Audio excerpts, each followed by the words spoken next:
Buat teman-teman yang punya style investasi mencari saham murah alias value investing, saham properti yang satu ini mungkin bisa jadi salah satu opsi yang menarik. Kemarin saya coba cari saham-saham yang punya kinerja cukup oke dan divaluasi murah. Ternyata saya temukan ada salah satu saham, yaitu saham GPRA, yang pada analisa optimisnya punya potensi kenaikan sampai 337%. Ditambah lagi dengan adanya sentimen bertubi-tubi, yaitu ada turunnya suku bunga ya yang belum lama ini, PPN ditanggung pemerintah, dan insentif DP rumah 0%. Nah, menarik apa nih update kinerja fundamental dan semurah apa valuasi sahamnya saat ini? Yuk tonton video ini terus sampai selesai.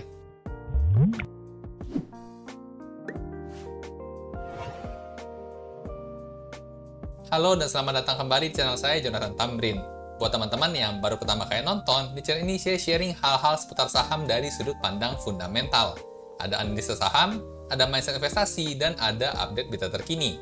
Jadi buat teman-teman investor, boleh banget nih, diklik tombol subscribe dan nyalakan lonceng notifikasinya biar nggak ketinggalan update-update video berikutnya.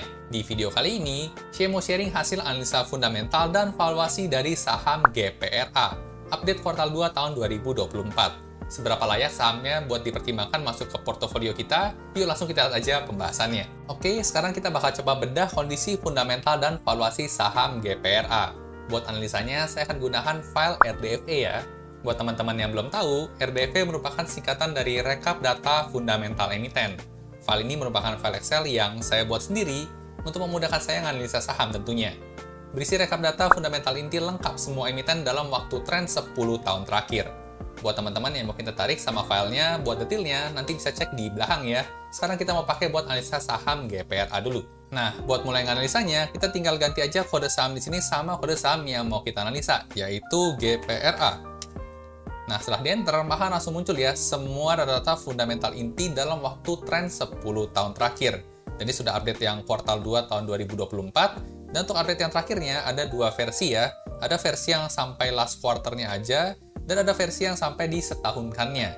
Dan untuk angkanya semua sudah dalam miliar rupiah, jadi kita gampang kalau kita mau compare kinerjanya dengan tahun-tahun sebelumnya. Nah, langsung aja kita bakal coba bedah fundamental cepat ya, pakai RDV ini. Kita awali dengan kenalan sekilas profil perusahaan dulu. Untuk kode sahamnya GPRA, nama perusahaannya Perdana Garipura Prima Tbk, dan untuk angka kapitalisasi pasar ya, atau market cap per video ini dibuat di tanggal 21 September tahun 2024, ada di angka 411 miliar. Nah, angka 411 miliar ini tergolong kecil ya. Buat gambaran, saham blue chip itu biasanya punya market cap di atas 60 bahkan 100 triliun rupiah. Nah, untuk GPRA sendiri karena di kisaran cuma di 411 miliar ya, bisa dikatakan saham small cap ya, atau third liner. Nah, saham yang masuk kategori small cap ya, memang biasanya punya risiko yang lebih tinggi, tapi juga bisa memberikan imbal hasil atau potensi gain yang juga tinggi juga, high risk dan high gain. Nah, biasanya saham dengan market cap kecil ini juga biasa dikenal dengan likuiditasnya rendah. Tapi kalau saya coba perhatikan ya, untuk penutupan GPRA di hari kemarin tanggal 20 ya, bulan September, itu transaksinya harian bisa mencapai 400-an juta. Jadi menurut saya sih masih cukup liquid ya, khususnya buat retail-retail kecil yang mungkin dana kelolaannya masih di bawah 400 juta. Lanjut untuk sektornya masuk ke IDX Property dan subsektornya di bagian Real Estate Development dan Management. Nah, seperti yang kita tahu juga, untuk GPRA ini, dia produk utamanya adalah menjual rumah-rumah residensial, khususnya di daerah Jakarta, Tangerang, Banten, Bekasi, dan juga Bogor. Nah, menurut saya sih ini menarik banget ya, karena memang biasanya kota-kota sekitaran Jakarta ini nih, yang biasanya jadi buruan orang-orang yang umumnya bekerja di pusat kota ya, seperti Jakarta. Untuk tahun IPO-nya sendiri di tahun 2007, dan untuk harga sahamnya saat ini ada di angka Rp96 per lembar sahamnya. Nah, oke, itu sekilas profil singkatnya. Sekarang kita bakal bedah cepat kondisi fundamentalnya pakai RDV ini. Kita masuk ke laporan yang pertama, yaitu laporan laba rugi ya. Di sini ada data penjualan, sales, dan revenue. Kita bisa lihat trennya selama 10 tahun terakhir. Kalau kita lihat grafiknya di sini, memang bisa kita katakan penjualannya agak cukup stagnan ya, kadang naik dan kadang turun. Menurut saya sih ini wajar ya, karena pada saat sebelum pandemi sekalipun, kondisi properti memang masih belum bangkit. Ditambah dengan adanya pandemi ya, di tahun 2020 semakin terpuruk, tapi bagusnya untuk GPRA ini masuk tahun 2021 sudah mulai recover lagi. Nah, meskipun sudah lewat pandemi, sektor properti ini memang agak sulit bertumbuh, karena masih ditekan oleh tingginya suku bunga ya, untuk menekan inflasi. Jadi kita bisa lihat tahun 2021 sampai tahun 2022 ya balik lagi stagnan. Tapi hal ini menurut saya merupakan hal yang bagus ya, karena meskipun suku bunga tinggi, perusahaan bisa tetap stay nih, nggak sampai turun kinerja penjualannya. penjualannya. Nah, untuk update terakhirnya ya, di kuartal 2 tahun 2024, kalau di versi setahunkannya, malah di sini penjualan lebih tinggi ya, berpotensi naik sebesar 18,96% kalau perusahaan bisa mempertahankan kinerjanya sampai akhir tahun nanti. Ditambah dengan info suku bunga yang sudah resmi turun ya di berita kemarin, jadi menurut saya sih prospeknya cukup cerah juga. Nah, lanjut lagi ini soal revenue ya, kita lihat pecahan selanjutnya ada laba kotor. Nah, untuk angka laba kotornya ternyata di sini ada potensi penurunan ya sebesar minus 5,52% di akhir tahun 2024. Lanjut ke pecahan selanjutnya ada laba usaha. Di sini ada potensi untuk penurunan ya sebesar minus 31% kalau kinerjanya tetap stay seperti kuartal 2 ini. Dan yang bagian terakhir bagian laba bersihnya di sini ada potensi penurunan sedikit aja nih, minus 0,95%. Dari tahun 2023 yang ada di angka 89 miliar, di tahun 2024 berpotensi di angka 88 miliar kalau kinerjanya stay sama terus ya, seperti di update kuartal 2 ini. Nah, apakah nanti kinerja di kuartal 3 dan kuartal 4-nya pasti sama seperti kuartal 1 dan kuartal 2? Ntar kita bakal lihat di bawah ya. Dan buat jawaban singkatnya, di sini saya optimis bakal lebih tinggi. Kenapa? Nanti kita lihat di bawah. Nah, sekarang kita lanjut dulu ke bagian beban bunga ya, atau beban keuangannya. Nah, selama 10 tahun terakhir untuk GPRA menunjukkan angka yang bagus ya. Angka bunga keuangannya semakin lama semakin mengecil nih. Dan untuk tahun terakhirnya berpotensi lebih rendah lagi, yaitu minus 27,98%. Dari 26 miliar ya di tahun 2023 buat beban keuangannya, di tahun 2024 berpotensi bisa turun sampai 19 miliar rupiah aja. Nah, setelah ini kita lanjut ke bagian bawahnya ya, yang menurut saya menarik banget, yaitu kita bakal lihat tren untuk EPS-nya selama 4 tahun terakhir. Nah, di sini untuk EPS-nya ada pecahannya ya setiap kuartalnya. Dari tahun 2021, 2022, 2023, dan 2024 yang baru sampai update kuartal 2-nya. Nah, kalau kita perhatikan atau pelajari pola di sini ya, kita bakal menemukan pola yang menarik. Di mana kinerja pada kuartal 2 memang biasanya selalu lebih rendah nih dibandingkan dengan kuartal 1. Kita bisa perhatikan ya, di sini 22, 5 lalu turun 2, 7 lalu kemudian turun 3, dan sekarang 9 turun ke 2. Nah, namun ada pola yang menarik lagi nih, di mana kalau masuk kuartal 3, ternyata itu angkanya biasanya selalu lebih tinggi dibandingkan dengan kinerja kuartal 1-nya. Nah, sini kita bisa lihat kuartal 1-nya 2, kuartal 3-nya 5. Lalu kemudian kuartal 1-nya itu 5, kuartal 3-nya 8. Lalu kemudian kuartal 1-nya 7, di sini kuartal 3-nya 9. Nah, sekarang kuartal 1-nya 9. Maka untuk kuartal 3-nya, kalau mengikuti pola yang ada, bakal lebih tinggi lagi nih dibandingkan 9. Nah, maka berdasarkan data inilah saya cukup pede nih, untuk laba bersih perusahaan kemungkinan bakal lebih tinggi dari 88. Karena kuartal 3-nya kemungkinan bakal melebihi kinerja dari kuartal 1-nya. Nah, kalau kejadiannya benar seperti itu, maka untuk laba bersihnya berpotensi untuk all time high ya di akhir tahun 2024 ini. Ya, semoga aja ya, nanti kita bakal lihat update-nya di kuartal 3 dan kuartal 4-nya. Nah, oke, sekilas kita udah analisa cepat ya dari sisi profitabilitas perusahaan. Sekarang kita masuk ke laporan yang selanjutnya, yaitu laporan neraca. Kita bakal evaluasi nih, bagus apa enggak neracanya perusahaan sampai update yang terakhirnya. Nah, dari sisi neraca, yang pertama ada namanya aset ya. Kita bakal lihat total asetnya selama 10 tahun terakhir, ternyata selalu mengalami pertumbuhan. Untuk update terakhirnya naik 1,22% ya, dari 1,9 triliun naik ke 1,97 triliun. Nah, sampai sini menurut saya masih bagus ya, masih bertumbuh. Untuk pecahannya ada aset lancar, naik 1,31% ya, dan untuk pecahan aset tidak lancarnya, di sini juga naik 0,87%. Trennya juga selalu meningkat dari tahun ke tahun. Nah, ini kalau ngomongin soal aset, sekarang kita akan lihat pecahan hutangnya ya, atau liabilitas. Nah, di sini menarik nih, karena adanya penurunan hutang, minus 3,05%. Dari 686 miliar jadi 665 miliar di update yang terakhir. Dan tentunya sifat penurunan hutang ini selalu bagus ya, karena semakin kecil potensi buat gagal bayar atau bangkrut perusahaan. Ini untuk hutang jangka pendeknya juga turun, minus 12,54%, dan untuk hutang jangka panjangnya agak sedikit naik nih, 13,25%. Tapi secara overall, tadi kita lihat untuk total hutangnya turun ya. Nah, selanjutnya gimana nih dengan struktur modalnya? Nah, sini kita bisa lihat untuk modal perusahaan ya, selama 10 tahun terakhir juga mengalami kenaikan terus, dan untuk tahun terakhir mengalami peningkatan 3,69%. Nah, ini artinya perusahaan masih bertumbuh ya, semakin tahun semakin besar. Oke, sampai sini nggak ada masalah, lanjut ke bagian angka total kas-nya. Di sini mengalami peningkatan ya sebesar 38%. Dari kemarin total kasnya cuma 135 miliar, sekarang ada di angka 187. Nah, untuk update kas yang terakhir ini meskipun mengalami all time high ya, tapi menurut saya masih oke karena dari sisi nominalnya juga nggak terlalu besar, cuma 187 miliar. Nah, sekarang kita coba lanjut lagi ke bagian total piutang lancar. Nah, di sini ada drop yang cukup signifikan ya, dari tahun 2019 ke tahun 2020. Nah, penurunan signifikan ini bukan masalah dari perusahaannya ya, tapi masalah pencatatan aja. Waktu itu ada perubahan kebijakan pencatatan, maka setelah penyesuaian untuk angka piutang lancarnya menjadi kesannya kecil seperti ini. Nah, tapi di sini ada yang menarik ya, untuk setahun terakhir ada potensi kenaikan 19,56 nih buat angka piutang lancarnya. Nah, ini merupakan hal yang bagus ya, karena piutang ini biasanya punya korelasi yang positif dengan angka penjualan. Semakin tinggi angka penjualan, maka semakin tinggi juga biasa total piutang lancarnya. Nah, lanjut lagi ya, kita ke bagian persediaan lancar. Di sini juga masih gede ya, di angka 1,3 triliun rupiah. Meskipun memang sempat mengalami penurunan ya, minus 4% nih dibandingkan dengan tahun sebelumnya.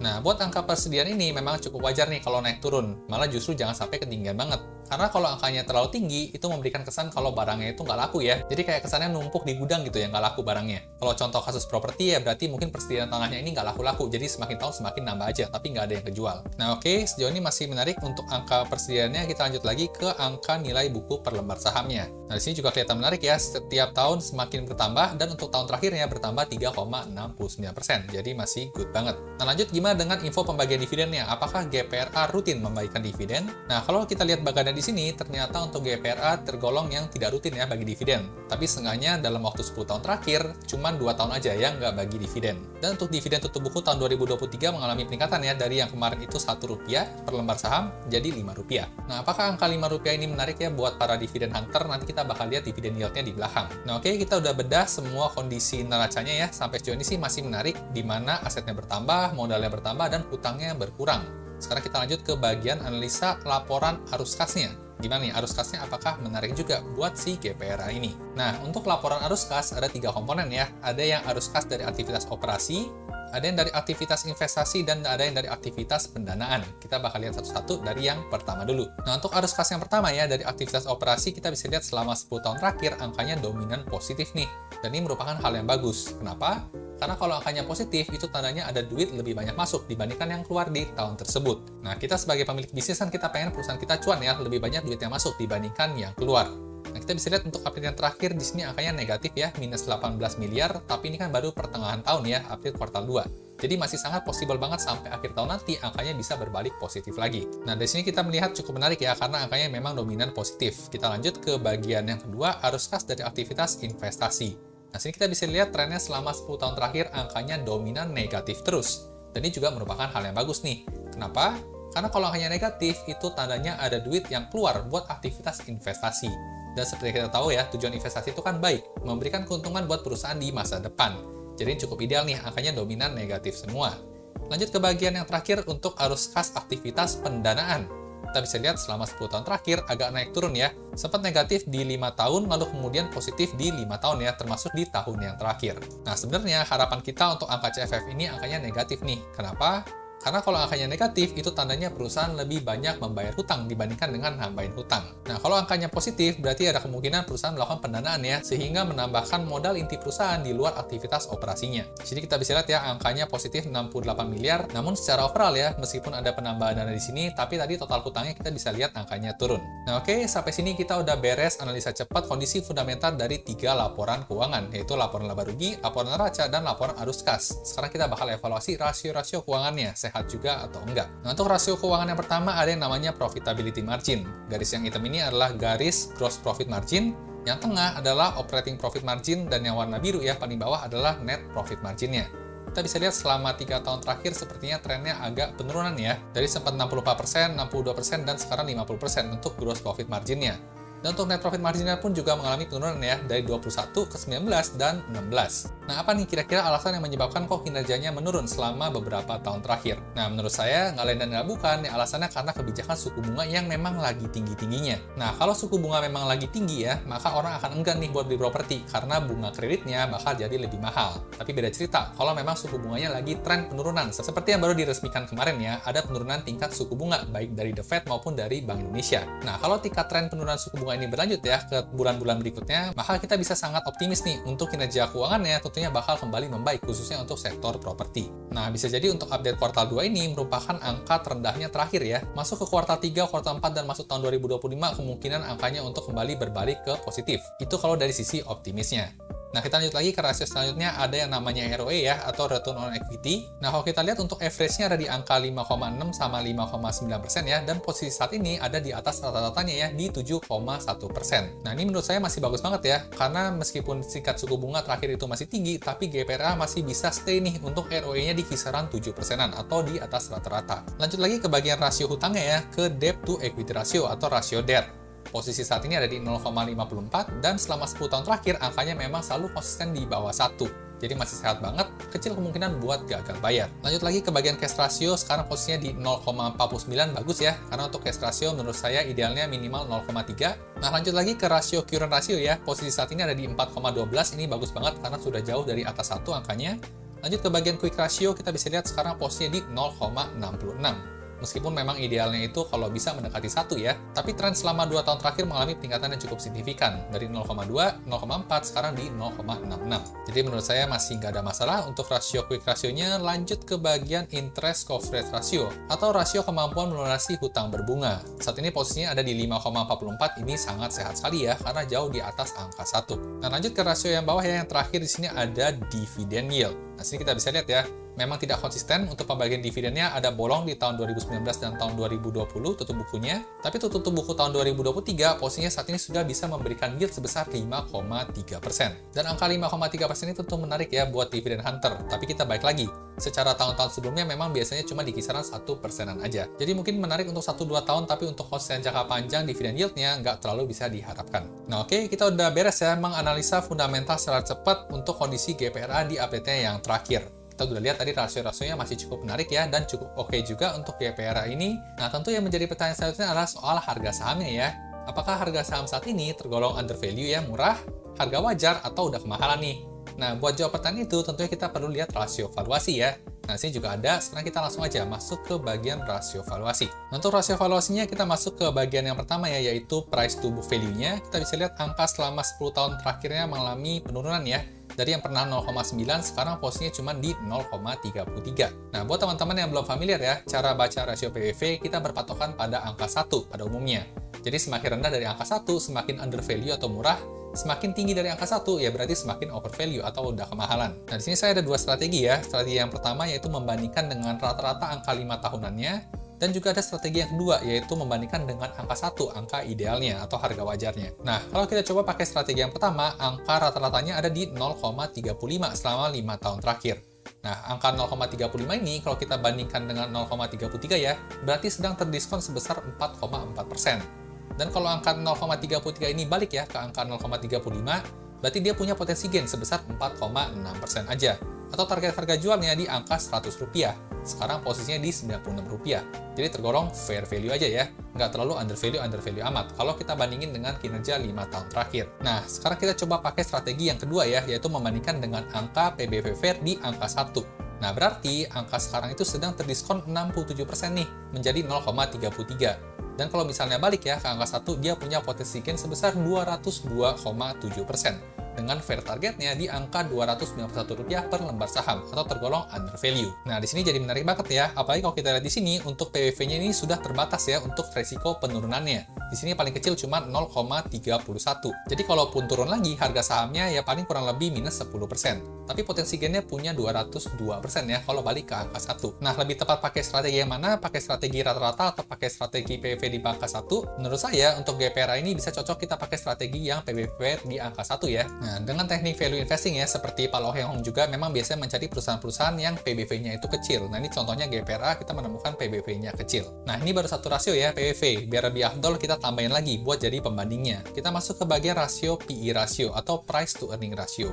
Kita bisa lihat tren selama 10 tahun terakhir juga mengalami penurunan ya. Nah, buat angka PE ratio, kita biasanya berpatokan pada angka 10 nih. Semakin rendah dari angka 10, semakin under value, dan semakin tinggi dari angka 10, semakin over value. Nah, di sini juga sama ya, ada 2 strategi, satu pakai rata-rata 5 tahunannya, dan ada satu lagi pakai pembanding di angka 10. Nah, kalau kita pakai strategi yang pertama, dia ada potensi gain sebesar 40% ya, atau tergolong slightly under value. Tapi kalau kita bandingkan dengan strategi yang kedua, berarti di sini tergolong under value nih, dengan potensi gain mencapai 115% ya. Tengahnya lebih rendah kalau kita bandingkan dengan angka yang PBV tadi. Nah, untuk rasio PE ratio ini juga kita bisa berpegangan pada patokan yang kanan ini ya, karena memang kita lihat secara sentimen juga sedang mendukung nih, suku bunganya sudah mulai diturunkan. Jadi kinerja earnings-nya kemungkinan juga bertambah. Nah, lanjut lagi kita coba tambah ya untuk rasio perbandingannya, ada yang namanya price to earning growth ratio. Nah, untuk angka rasio PEG ini menurut saya masih belum bisa kita gunakan ya. Kenapa? Karena di sini kan earning growth ya, sedangkan untuk earning growth perusahaan terakhir tadi kan masih negatif karena dipengaruhi oleh suku bunga yang masih tinggi. Jadi untuk rasio ini kita coba skip dulu dan kita coba bandingkan pakai rasio selanjutnya. Di sini ada yang namanya PCFR atau price to cash flow ratio. Di Di sini juga kita masih belum bisa pakai, karena tadi kita udah lihat ya, di bagian arus kas kan untuk operasinya angkanya negatif, sedangkan ini baru sampai kuartal 2. Jadi untuk PCFR ini juga kita masih bisa skip. Kita bisa bandingin sama satu lagi nih, yaitu metode menggunakan perhitungan EPS growth. Nah, kalau kita coba pakai rumus EPS growth ya, untuk asumsi inflasinya 10 tahun di angka 50%, dan asumsi growth EPS-nya di angka 4%, maka ketemulah angka sekarang itu tergolong under value ya, dengan target harga jualnya di Rp419, atau punya potensi naik sebesar 337% dari harga saham saat ini. Nah, ini untuk angka kenaikan harga saham yang paling optimisnya ya, kalau kinerja keuangannya nanti bisa membaik secara signifikan. Nah, meskipun angka optimisnya bisa potensi naik sebesar 300% ya, tapi kalau tips dari saya, mendingan kita ngambil angka yang lebih konservatifnya aja, buat target kita sendiri. Contohnya kita bisa pakai angkanya PBV atau PE ratio tadi ya. Untuk PE ratio, mungkin kita bisa berpegangan pada target jual kita kalau sudah naik harga sahamnya sebesar 115% ya. Atau kalau mau lebih aman lagi ya mungkin di angka yang 40% aja di sini. Nah, kenapa baiknya kita memegang angka yang konservatif? Karena semakin konservatif kita menghitung, berarti potensi untuk hit ya atau menyentuh harga tersebut ya semakin besar juga. Apalagi di sini untuk PE ratio-nya sudah hampir all time low ya di 4,6 ya pesedi. Dan angka PBV-nya juga sudah hampir all time low ya di 0,33. Jadi resiko penurunannya juga sudah mulai terbatas. Tapi tentunya ya, note yang paling penting di sini adalah ini merupakan opini saya pribadi. Jadi tentunya di sini saya bakal disclaimer dulu ya. Tujuan dari pembuatan video kali ini bukan untuk memberikan rekomendasi beli atau jual suatu saham. Di sini saya hanya pure ya men-sharingkan temuan-temuan yang saya temukan menarik. Bagus kalau teman-teman dapat insight, tapi buat beli atau jual suatu saham, teman-teman tetap harus ngerjain PR-nya sendiri atau do your own research. Oke, jadi itu tadi hasil sharing analisa fundamental dan valuasi saham GPRA versi saya. Buat teman-teman yang tertarik sama file Excel RDFE-nya, saat ini RDFE kuartal 2 tahun 2024 sudah ada 800-an emiten yang rilis laporan keuangan kuartal 2-nya. Teman-teman juga boleh coba file sampelnya dulu gratis ya. Download aja langsung di website joetamrin.com. Jadi kalau cocok, bisa langsung pesan aja.